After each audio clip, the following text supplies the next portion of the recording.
और अब बात हिंदुस्तान के सबसे बेशकीमती खजाने की। केरल के पद्मनाभ स्वामी मंदिर के तहखानों से पिछले 6 दिनों में 90,000 करोड़ का खजाना मिल चुका है। इस मंदिर के नीचे बने तहखानों से इतना सोना, चांदी, हीरे जवाहरात मिल रहे हैं कि देखने वालों की आंखें फटी की फटी रह जाएं। अभी तक स्वामी पद्मनाभ मंदिर के सिर्फ 5 तहखाने खोले गए हैं। छठा तहखाना अभी खुलना बाकी है। क्या है इस मंदिर के छठे तहखाने का राज? हिंदुस्तान का सबसे बड़ा खजाना 5 तहखानों से निकल चुका है 90,000 करोड़ का सोना। अभी एक तहखाना बाकी है। आज इंडिया टीवी आपको बताएगा क्या छिपा है छठवें तहखाने में। आखिर कितना सोना छिपा है दुनिया के इस सबसे अमीर मंदिर में। केरल के पद्मनाभ स्वामी मंदिर के तहखानों से पिछले 6 दिनों से मिल रहा है बेशकीमती खजाना। इस अकूत खजाने में हीरे, मोती, माणिक, पन्ना, सोना, सोने के हार, अति दुर्लभ प्रतिमाएं, सिक्के समेत कई बेशकीमती चीजें शामिल हैं।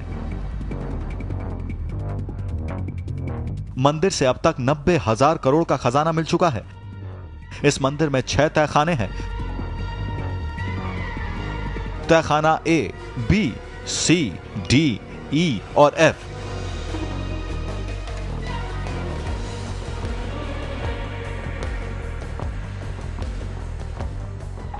अब तक के 5 तहखानों से मिले खजाने ने ही इस मंदिर को देश ही नहीं दुनिया का सबसे अमीर मंदिर बना दिया है। अब सोचिए जब छठा तहखाना खुलेगा तो उसमें कितने हीरे जवाहरात निकलेंगे। माना जा रहा है कि तहखाना एफ जब खुलेगा तो मंदिर का ये खजाना 1 लाख करोड़ के आंकड़े को भी पार कर देगा। इतने पैसे भारत की सेना को भी नहीं मिलते। इतने पैसे कई देशों के पूरे साल भर की कमाई भी नहीं है।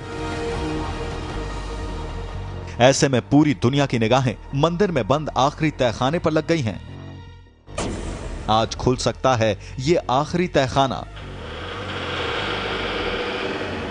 और इसके साथ ही सामने होगा इस मंदिर के खजाने का पूरा सच। श्री पद्मनाभ स्वामी मंदिर के तहखानों से जो खजाना निकल रहा है उसे देखने वालों की आंखें चुंधियाने लगी हैं। इतना खजाना पहले कभी किसी ने नहीं देखा था। आखिर ऐसा क्या है इस मंदिर के तहखाने में? कौन सी बेशकीमती चीजें शामिल हैं इस खजाने में? श्री पद्मनाभ स्वामी मंदिर के तहखाने में मिले खजाने को देखकर आंखें फटी की फटी रह जाएंगी। इतना सोना कि देखने वालों की आंखें चौंधिया जाएं। हम आपको बताते हैं इस मंदिर के नीचे बने तहखाने से क्या क्या मिल रहा है। मंदिर के तहखाने से मिली है 3.5 फीट लंबी भगवान विष्णु की मूर्ति। सोने से बनी इस मूर्ति में हीरे जवाहरात जड़े हुए हैं। इतनी भव्य मूर्ति पहले किसी ने नहीं देखी थी। यहां भगवान विष्णु की 1 फीट की मूर्ति और भगवान कृष्ण की 5 किलो सोने की बनी मूर्ति भी मिली है। इन तहखानों में मिले हैं सोने की छड़ें और हीरे जवाहरात से भरे 70 बोरे और 7 बक्से।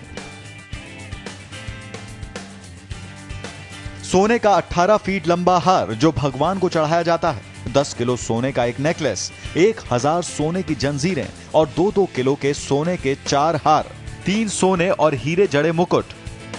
इन तहखानों से इतने सोने के सिक्के मिले हैं कि गिनना मुश्किल हो जाए। 17 किलो सोने के सिक्के ईस्ट इंडिया कंपनी के समय के हैं। 14 किलो सोने के सिक्के त्रावणकोर साम्राज्य के टकसाल के बने हुए हैं। इस खजाने में राशि वाले 100 सिक्के नेपोलियन बोनापार्ट के समय के हैं। 5,000 करोड़ रुपए के सोने चांदी के बर्तन, सोने के छत्र, मशालें, छड़ें, राजदंडिका और राजदंड भी इन तहखानों से मिले हैं। इतना खजाना पहले कभी किसी ने नहीं देखा होगा। സ്വർണം വരുന്ന നിധിയുള്ള ഈ വെറും ഒരു അലമാര കല്ലറയ്ക്കുള്ളിൽ പൂട്ടിയിരിക്കുന്ന സുരക്ഷയില്ലാത്ത ഈ സ്വർണം സംരക്ഷിക്കാൻ വേണ്ടി കേരള പോലീസ് വരുമെന്ന് മെനഞ്ഞാന്ന് മുഖ്യമന്ത്രി പറയുകയും ഈ നിമിഷം വരെ പോലീസ് വന്നിട്ടില്ല। इस मंदिर में ए से लेकर एफ तक 6 तहखाने बने हैं। अभी तक 5 तहखाने खोले गए हैं। इनमें से जो खजाना मिला है उसकी कीमत 90,000 करोड़ से भी ज्यादा की बताई जा रही है। अभी एक और तहखाना खोला जाना बाकी है। और अब हम आपको दिखाएंगे आखिर इस खजाने की हकीकत क्या है, कहां से आया इस मंदिर में इतना खजाना। ब्रेक के बाद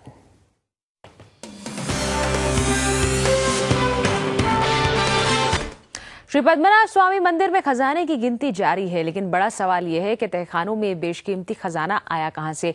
क्या ये खजाना दान में मंदिर को दिया गया था या फिर ये किसी राज घराने का खजाना है? आखिर क्या है श्री पद्मनाभ स्वामी मंदिर के तहखानों से मिल रहे खजाने का सच? किसने मंदिर को दिया सबसे बड़ा दान? तिरुवनंतपुरम में भगवान पद्मनाभ स्वामी विष्णु के इस मंदिर की मौजूदा इमारत का निर्माण 18वीं शताब्दी में किया गया था। त्रावणकोर के राजा मार्तंड वर्मा ने इस मंदिर का निर्माण कराया था। इसके बाद राजा मार्तंड ने अपने राज्य त्रावणकोर को भगवान पद्मनाभ को समर्पित कर दिया और कहा कि वो उनके वंशज पद्मनाभ के दास के तौर पर काम करते रहेंगे। 8वीं शताब्दी में भी मंदिर का जिक्र। इस मंदिर का इतिहास 8वीं शताब्दी तक मिलता है। कहा जाता है कि इस मंदिर का जिक्र ब्रह्म, वायु, वराह और पद्म नाम के 4 पुराणों में मिलता है। 8वीं शताब्दी के कवि नम्माल्वर ने अपनी रचनाओं में इस मंदिर पर 4 श्लोक और 1 फलश्रुति की रचना की थी। द्रविड़ शैली में हुआ मंदिर का निर्माण। इस मंदिर का निर्माण राजा मार्तंड ने द्रविड़ वास्तुशिल्प शैली में 18वीं शताब्दी में करवाया था। हालांकि इस इमारत से पहले भी यहां मंदिर होने के जिक्र कई जगह मिले हैं। 6वीं से 9वीं शताब्दी के बीच नम्माल्वर के मध्यकालीन अभिलेखकों ने भी इस स्थान पर मंदिर जैसे किसी ढांचे के होने का जिक्र मिलता है।